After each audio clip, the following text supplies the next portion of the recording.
नमस्कार, आप देख रहे हैं मुद्दा। मैं हूं आपके साथ उन्नति भटनागर। समाजवादी पार्टी 2027 के यूपी विधानसभा चुनाव की तैयारियों में जुटी है। अखिलेश यादव योगी सरकार को घेरने की चक्रव्यूह रच रहे हैं। इस बीच सपा के अपने ही बागी अखिलेश की रणनीति पर पानी फेर रहे हैं। सपा में बगावत का सिलसिला थमने का नाम नहीं ले रहा है। अब विधानसभा में यूपी विजन डॉक्यूमेंट 2047 की चर्चा के दौरान पूजा पाल ने कानून व्यवस्था को लेकर सीएम योगी की तारीफ की तो नाराज सपा सुप्रीमो अखिलेश यादव ने बागी विधायक पूजा पाल को निष्कासित कर दिया है। राज्यसभा चुनाव में क्रॉस वोटिंग करने वाले 7 में से 3 विधायकों राकेश सिंह, मनोज पांडे और अभय सिंह को पार्टी ने पहले ही बाहर का रास्ता दिखाया था।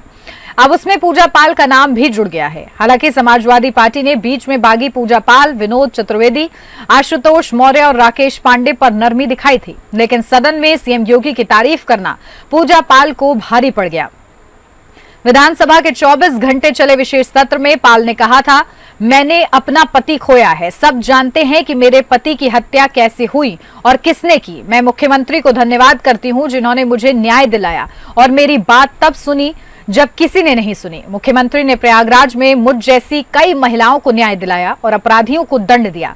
मुख्यमंत्री ने जीरो टॉलरेंस जैसी नीतियां लाकर अतीक अहमद जैसे अपराधियों को मिट्टी में मिलाया है। आज पूरा प्रदेश मुख्यमंत्री की ओर विश्वास से देखता है। मेरे पति के हत्यारे अतीक अहमद को मुख्यमंत्री ने मिट्टी में मिलाने का काम किया। जिस तरह से पूजा पाल ने कानून व्यवस्था को लेकर सीएम योगी की तारीफ की, वो अखिलेश की टेंशन को बढ़ा रहा है। अखिलेश यादव योगी राज में कानून व्यवस्था को निशाना बना रहे हैं, लेकिन उन्हीं की पार्टी के कुछ नेता उनकी रणनीति पर पलीता लगा रहे हैं। भले ही अखिलेश यादव सीएम योगी पर सपा नेताओं को उनके खिलाफ बगावत के लिए उकसाने का आरोप लगा रहे हैं, लेकिन हाल के दिनों में जिस तरह से राज्यसभा चुनाव में 7 विधायकों ने पार्टी लाइन से बाहर जाकर क्रॉस वोटिंग की, वो सपा के लिए 2027 की राह को मुश्किल बना सकता है। आज खास इसी पर चर्चा।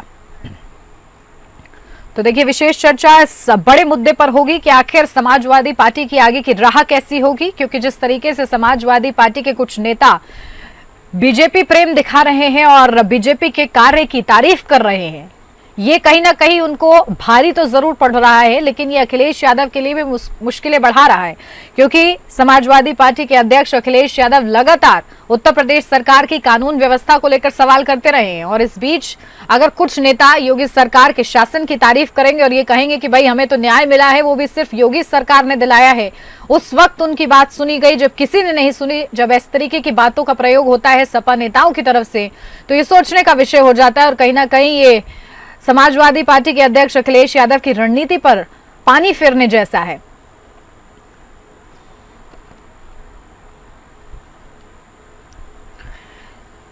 चलिए अपडेट ले लेते हैं। हमारे जो तमाम खास मेहमान हैं वो हमारे साथ जुड़ गए हैं, आपको रूबरू भी करा देते हैं। हमारे साथ जगदीश सिंह चौहान जी जुड़ गए हैं, प्रवक्ता समाजवादी पार्टी से। जगदीश जी, बहुत स्वागत आपका। हमारे साथ राघवेंद्र सिंह, नेता बीजेपी से जुड़ गए हैं। राघवेंद्र जी, आपका भी बहुत स्वागत है। और शुरुआत जगदीश जी आप ही के साथ। आप लोग कहते हैं कानून व्यवस्था ठीक नहीं है योगी राज में, लेकिन आप ही के कुछ नेता है जो कसीदे पढ़ते नहीं थक रहे हैं बीजेपी के शासन की। नहीं, हमारा कोई नेता जो है बीजेपी की झूठी बात का समर्थन नहीं करेगा। जो हमारी विचारधारा से के लोग हैं वो कतई नहीं करेंगे। जो विचारधारा के नहीं है तो जो भारतीय जनता पार्टी के लोग हैं वो करेंगे नहीं। इसमें पहले तो आपकी ही विचारधारा के थे, तभी तो पार्टी से बाहर का रास्ता दिखाया गया। आपकी पार्टी में तो थे विचारधारा, तो आपको लगा कि बाद में पता चली ना। देखिए, ऐसा है कि जो विचारधारा का सम्मान नहीं करेगा वो पार्टी में नहीं रहेगा। जिसको तय करना है वो तय कर ले। जिसको ये तय करना है किस विचारधारा में रहना, जिसको जो भाता है वो उसमें रहता है। अब आप कह देंगे पूजा पाल जी आज विचारधारा त्याग चुकी है, क्या इसके पहले राज्यसभा के चुनाव में उन्होंने विचारधारा के खिलाफ जो है जाके वोट दिया है? तो उनके बारे में आप आज क्यों डिबेट की कोई आवश्यकता नहीं है ना। वो समाजवादी पार्टी को उसी समय विचारधारा त्याग छोड़ चुकी थी जब उन्होंने राज्यसभा में पार्टी के खिलाफ वोट किया था। और तो ऐसे लोगों के बारे में पार्टी चिंता नहीं करती है और ऐसे लोगों की आवश्यकता भी नहीं।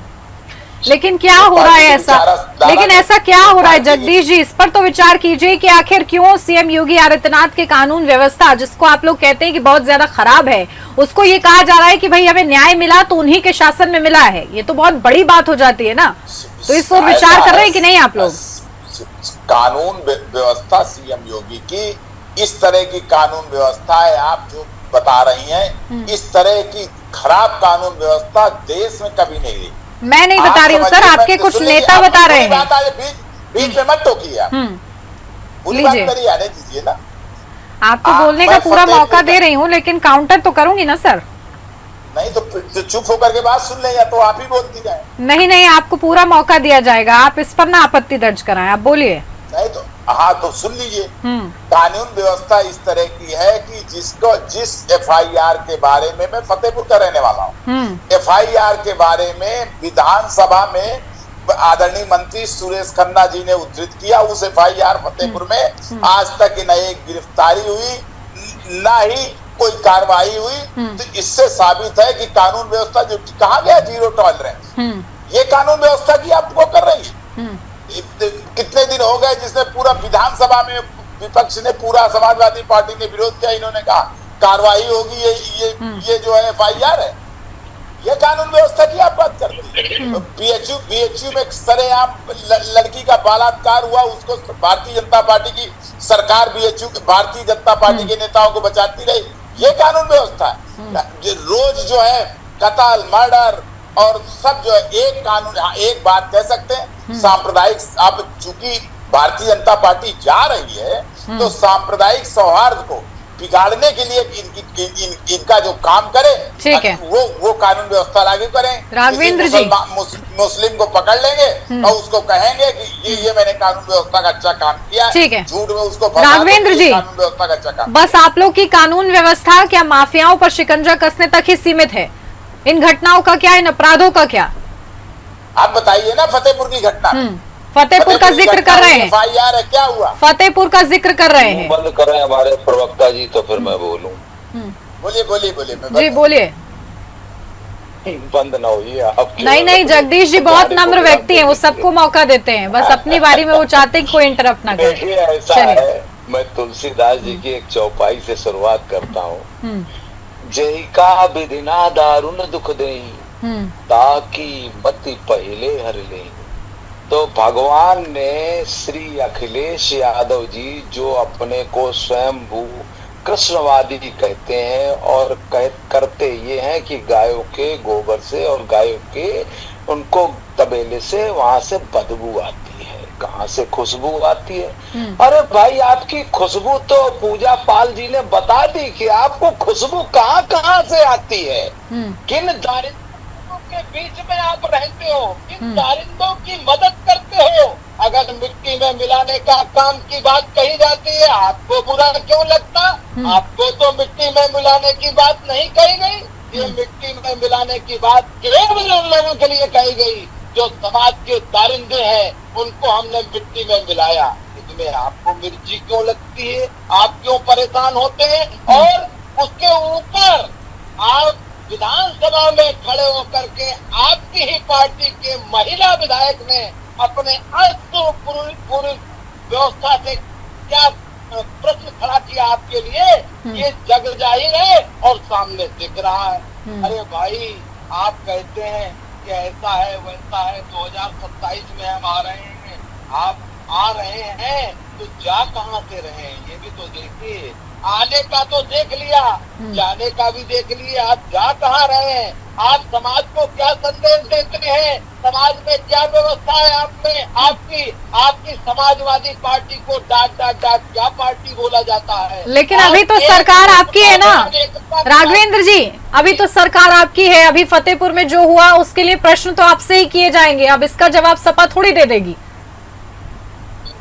बिल्कुल मैं ही दूंगा, चाहे जहाँ पर भी जो अब हमें जवाब देने नहीं दो, या तो आप बोल लो। नहीं बोलिए, आप कंप्लीट कीजिए, फिर आ रही हूँ जगदीश जी आपके पास। देखिए ऐसा है जगदीश जी, फतेहपुर की जो घटना की बात कर रहे हैं उस पर देखिए, आप ये बताइए कि कहाँ पर जो है मजारों पर और मंदिरों पर क्या सुरक्षा व्यवस्था समाजवादी पार्टी ने की थी, किस तरीके से समाजवादी पार्टी सुरक्षा व्यवस्था को झांसा दे करके एक रूपता में अनेकता, अनेकता में एक रूपता लाती थी, और उसका क्या विचार था, उसके क्या उद्गार है, तो विधानसभा में पूजा पाल की बातों से स्पष्ट हो जाता है। रही बात फतेहपुर की घटना, तो फतेहपुर की घटना पर संज्ञान लिया गया है। आपने वहाँ के एसपी का वक्तव्य सुना।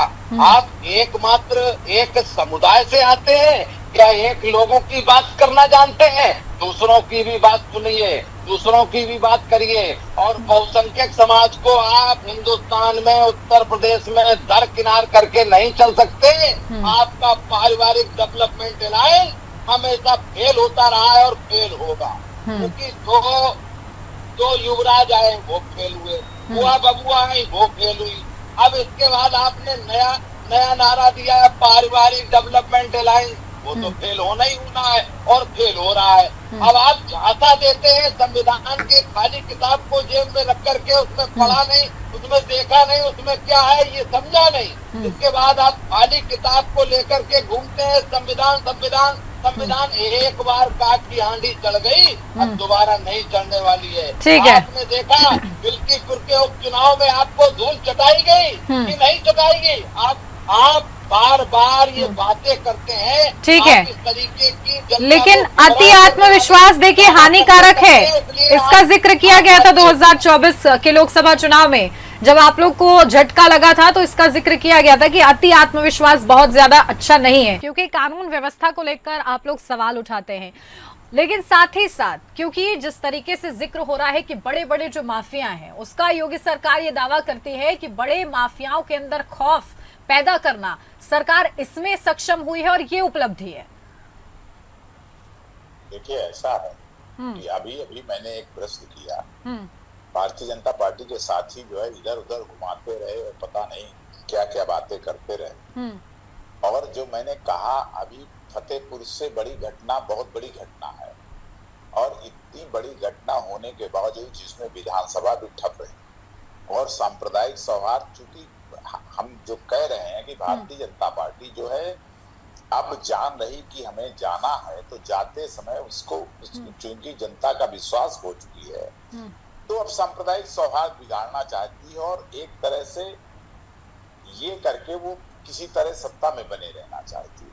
अभी जो फतेहपुर की घटना उसका ताजा उदाहरण है। मैं उसी जिले का रहने वाला हूँ, मैं यहीं रहता हूँ। तो मैंने प्रश्न किया कि ये जो जिले टॉलरेंस के, इनसे बड़ा माफिया कौन होगा, जो दिन दहाड़े ऐलान करके भारतीय जनता पार्टी के लोग और जा करके एक मकबरे को गिराते हैं, वहां पे भगवा फहराते हैं, वहां पे गाली गलौज दूसरे समुदाय के लोगों को करते हैं। ये तो धन्यवाद दूंगा एक मुस्लिम समुदाय के लोगों को, क्योंकि वो उन लोगों ने कोई प्रतिक्रिया नहीं की, और जबकि वहां पे बस्ती है और इसके बावजूद एफआईआर दर्ज हुई। एफआईआर किसी मुस्लिम ने नहीं दर्ज कराया। वहां जो बैरिकेडिंग थी प्रशासन ने की थी, और प्रशासन डीएमएसपी के सामने भारतीय जनता पार्टी के लोग गरियाते हुए घुस गए हैं वहां पे। नहीं देखिए, बात हिंदू मुस्लिम की नहीं है, बात है उन्मादी लोगों की। हिंदू मुस्लिम की ही बात करते हैं, तभी इनको मजा आता है। हम जो बात करते हैं, अब राघवेंद्र जी सुन लीजिए, आप धैर्य रखिए। यहाँ पे पुलिस ने एफआईआर की है, और आज टिल टुडे मैं आपके चैनल के माध्यम से बता रहा हूँ इस प्लेटफॉर्म पे कि आज तक एक चिड़िया तक की गिरफ्तारी नहीं हुई है, ना किसी के यहाँ पुलिस गई है। और जितने लोग नामजद हैं, जो लोग वहाँ, देखिए आज के कानून में, मैं लीडिंग लायर हूँ क्रिमिनल का, आज के कानून में वीडियो जो है वो साक्ष्य के रूप में ग्राह्य है। 20 सैकड़ों वीडियोज हैं इस घटना के, सैकड़ों वीडियोज हैं, और उसमें वहां के पूर्व विधायक, जिला अध्यक्ष भारतीय जनता पार्टी के सारे लोग वहां को पब्लिक को ले गए हैं। इसी कारण राघवेंद्र जी क्या कर रही है योगी सरकार की पुलिस? वो कह रही चिड़िया तक भी गिरफ्तार नहीं हुई इस पूरे मामले में। तो क्या कानून व्यवस्था है? कानून व्यवस्था के नाम पे जीरो है। ठीक है, जल्दी से इस पर काउंटर कमेंट फिर आ रही हूँ जगदीश जी आप ही के पास। राघवेंद्र जी देखिए ऐसा है ये लोग गांव से गधा पढ़ाने वाली व्यवस्था के लोग हैं।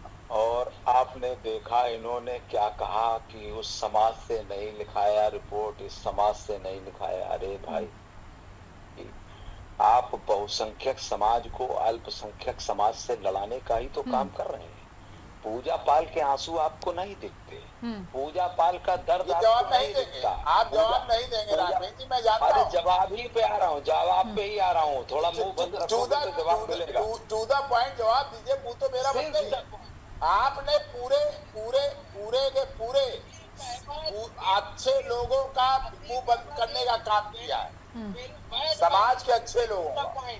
आप लायर हैं, दिस द पॉइंट। आप पीछे भी तो देखिए कि आपने क्या किया।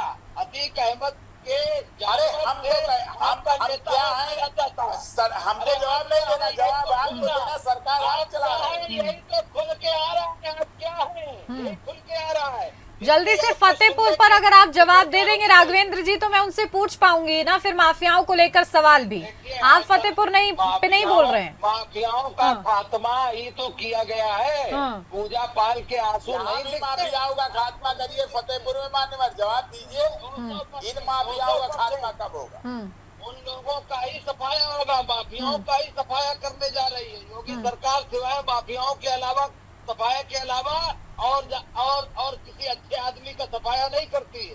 आप केवल अच्छे आदमी को परेशान करने का काम करते थे। देखिए, पूजा पाल के जो आंसू गिरे विधानसभा में और आपने उसको निष्कासित कर दिया। आप कहते हो हमारी बात का जवाब, लेकिन वो भी तो पॉइंट रख रहे हैं ना, वो नहीं बोल रहे, इस पर तो क्या किया जा सकता है जगदीश जी। लेकिन पूजा पाल को लेकर वो बार बार कह रहे हैं, पूजा पाल को ऐसा क्यों लगा कि आप लोग अन्याय कर रहे हैं, और ऐसे वक्त में जब उनकी कोई नहीं सुन रहा, उनकी खुद की पार्टी वाले नहीं सुन रहे उनकी, तब योगी सरकार ने सुन ली। ये तो बहुत बड़ी बात उन्होंने कह दी। ऐसा है कि पूजा पाल ने ये नहीं कहा कि समाजवादी पार्टी ने कुछ नहीं किया, उन्होंने मुख्यमंत्री की तारीफ की है, मुख्यमंत्री की विचारधारा से सहमत है। तारीफ का मतलब क्या होता है? उन्होंने कहा ऐसे समय में साथ दिया और मुझे न्याय दिया। ऐसा है कि जो हमारी विचारधारा से सहमत नहीं है उससे हमारा कोई मतलब नहीं है, ना उसमें हम कोई लेना देना है। पूजा पाल जी जो है वो हमारी मुख्यमंत्री जी की विचारधारा से, साम्प्रदायिक विचारधारा से सहमत है, तो वो जाने, उनका काम जाने, उसमें मैं कोई टिप्पणी नहीं कर सकता। अब देखिए कितनी साफ बोल के निकल गए। आप इस पे टिप्पणी करने को तैयार नहीं है, वो फतेहपुर पे टिप्पणी करने को तैयार नहीं है। ऐसा थोड़ी होता है, ऐसा थोड़ी होता है कि आप पूजा पाल पर कुछ नहीं कहेंगे, वो फतेहपुर पर कुछ नहीं कहेंगे, तो ऐसा कैसे चलेगा? फिर जनता अपने विवेक के हिसाब से डिसाइड कर लेगी, अगर आप लोग कहने से यूं ही बचते रहेंगे तो। निश्चित जनता ने डिसाइड कर दिया है। जनता डिसाइड करती है, जनता जनार्दन होती है। उसी के डर की वजह से इन्होंने पूजा पाल को ही निकाल दिया अपनी पार्टी से, चूंकि ये माफियाओं के सरगना है और पारिवारिक डेवलपमेंट अलायंस के तक है। तो जनता के विवेक पर ही ये चर्चा सौंप रही हूँ मैं कि आखिर जनता ये डिसाइड करेगी कि आप लोगों में से कौन कानून व्यवस्था जो पुख्ता करने का दावा करते हैं अपने अपने शासन में, वो किसकी सही रही है, किसकी गलत रही है, 2027 में पता चल जाएगा। बहुत शुक्रिया आप दोनों का ही हमारे साथ इस चर्चा में जुड़ने के लिए। और इसी के साथ इस खास चर्चा में मेरे साथ बस इतना ही। नमस्कार।